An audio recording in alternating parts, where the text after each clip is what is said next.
Okay, this is the one piece folded method for bound buttonholes. Now we're going to start off with the same exact sample piece interfaced. We're working with a single layer. This is the face of your garment. Find the position of your buttonhole placement. Should be 1/8 of an inch extended past your center front line. You'll see that I've chalked in my center length of my button and where I want it to start and stop, right? I've chalked this in, but you can base this and you would travel along the entire front of your panel. So you would have a nice basting stitch all the way up showing you where you want your buttonholes to start and stop. And the reason why these are long lines is so it can extend past my piece that I'm trying to make the welts with, the buttonhole welts. So we can determine exactly where I want it to start and stop. You need to start with a piece 1 inch by 2 inches to do it for a buttonhole that's finishing with a 1 inch opening. So you'll have to do some math if you have a different size buttonhole that you need. It should be 1 inch more than the length of your buttonhole. That's why we're doing 2 inches for a 1 inch buttonhole. And then you need quadruple the amount of your finished height of the buttonhole. So we're finishing at a 1/4 inch height or depth, whatever you want to call it. And that's why we're working with an inch piece. So 1 inch by 2 inch. And the neater you cut this piece, the easier it's going to be and the cleaner it's going to turn out the welts and how even they are.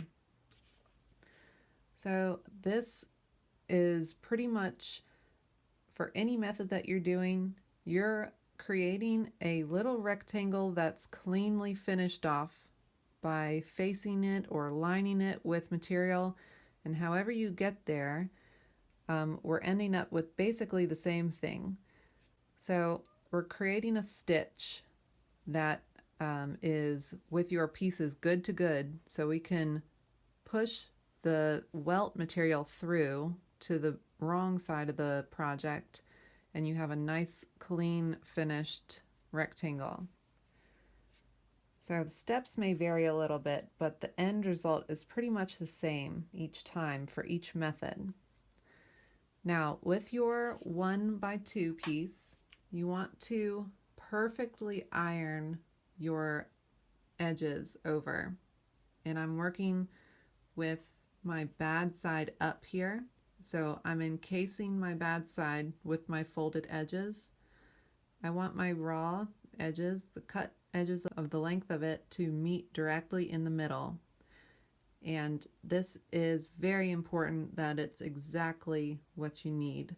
You don't want wiggly edges, so work on it until it's exactly meeting in the center, okay?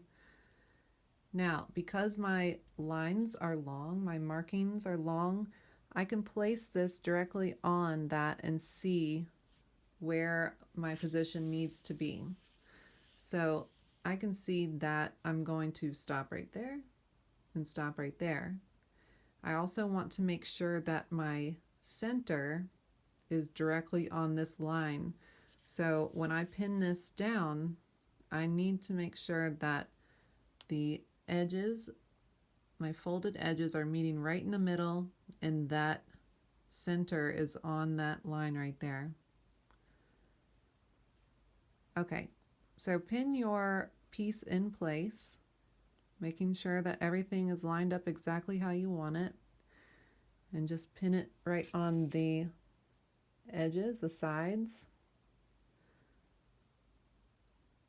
You can also baste this piece right in the center here. You can baste it right down the center of this first layer to the face of your garment. So if you baste it right in the center, that will stay for you in the position that you want.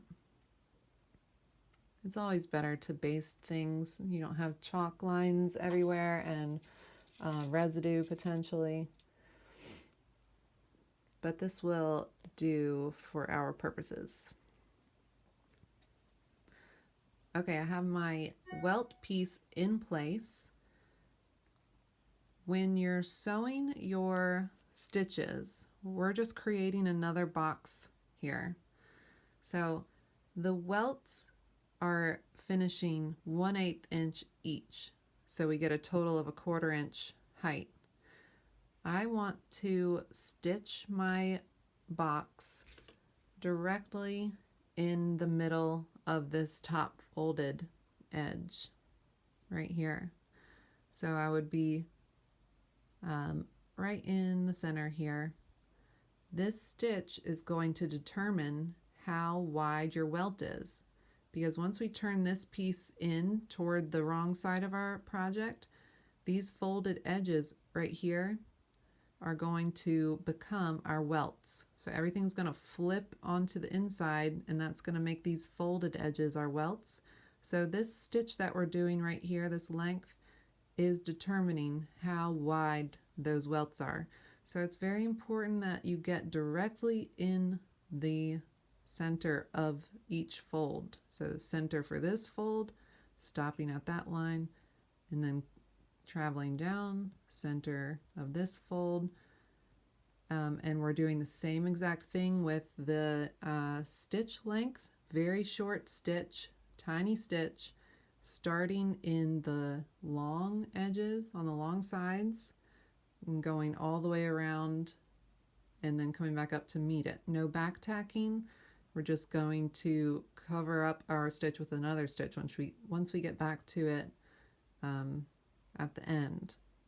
So starting in the center of our long lines, and count your stitches on the edges too. Once you get to your stop, count how many stitches go down so you can do the exact same number on the other side. Okay, we have our machine stitches in, our tiny little rectangle. If you can see that. So it's pretty difficult to get directly in the middle lengthwise of these two folded edges, but just do the best you can. Take your time and do it over if you need to before you start cutting into it, or practice on some other samples. But that's what it basically should look like. I back tacked in the center here where I didn't back tack, but I over sewed where I started here, went all the way around, counted my stitches down, all the way across, counted my stitches up, and came back around and backtracked a little bit, went over my first stitches. So it locked it in there nice.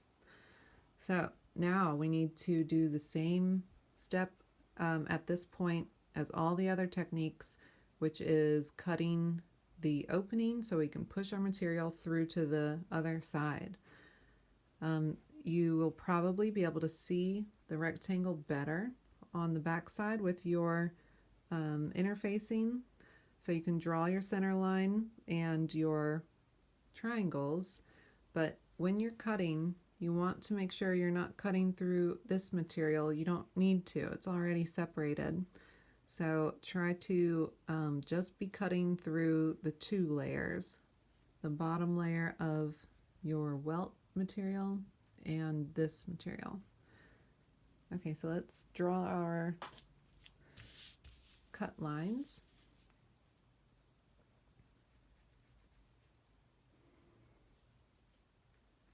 And use a straight edge if you need to.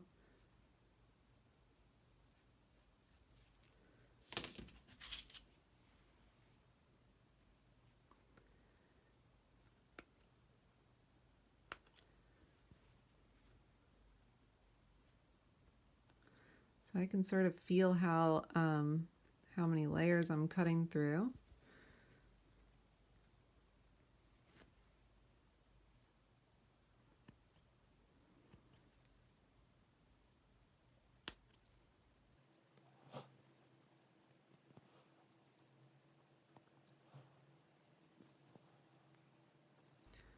So try to get those layers on the face of your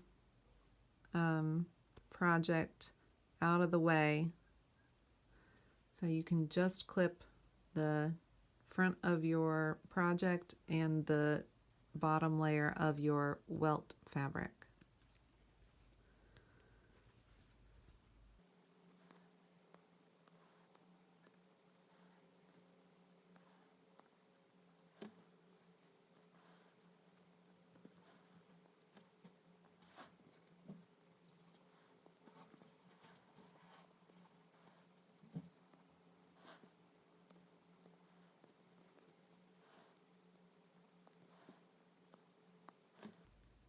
Okay, so we have our opening cut.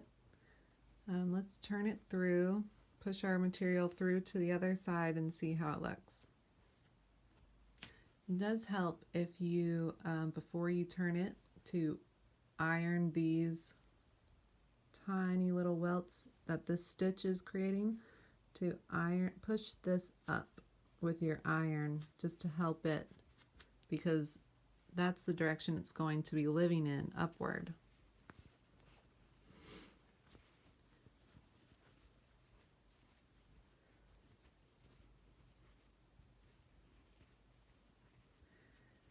And because we're working with such a small amount of fabric and such a tiny area, it's better if this is used for a lighter weight, light to medium weight.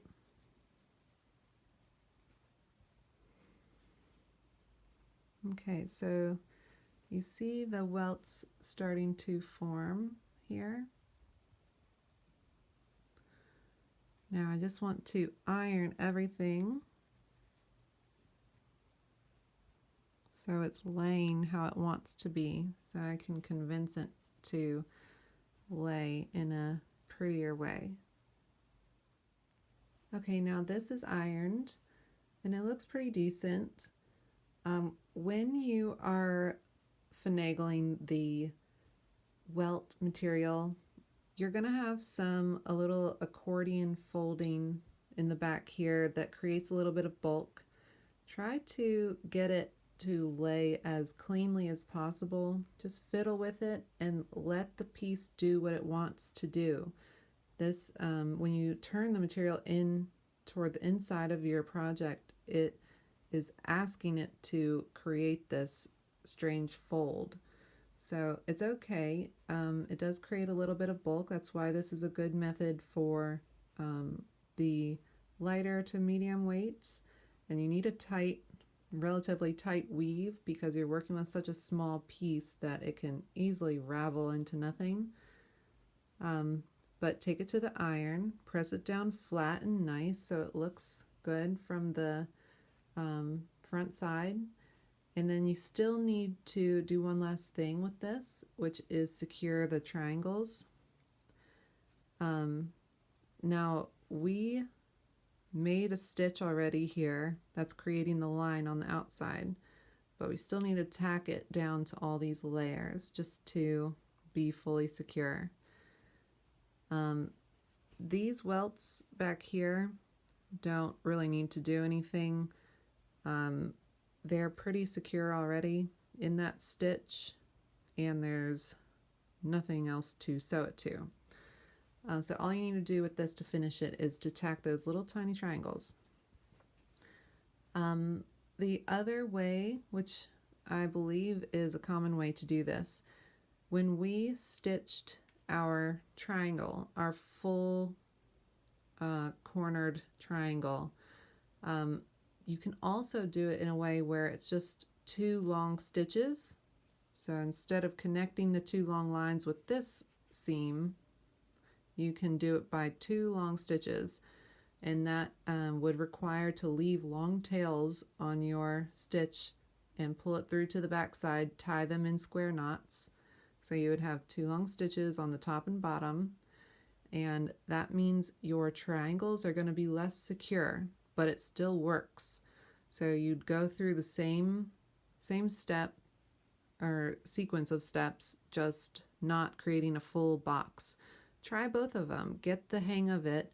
Start to think about what what the ultimate goal is and why all these steps can create pretty much the same exact thing. And once you understand that fully, it allows you to apply these techniques to anything you need to. So this is really good practice for general information for construction techniques.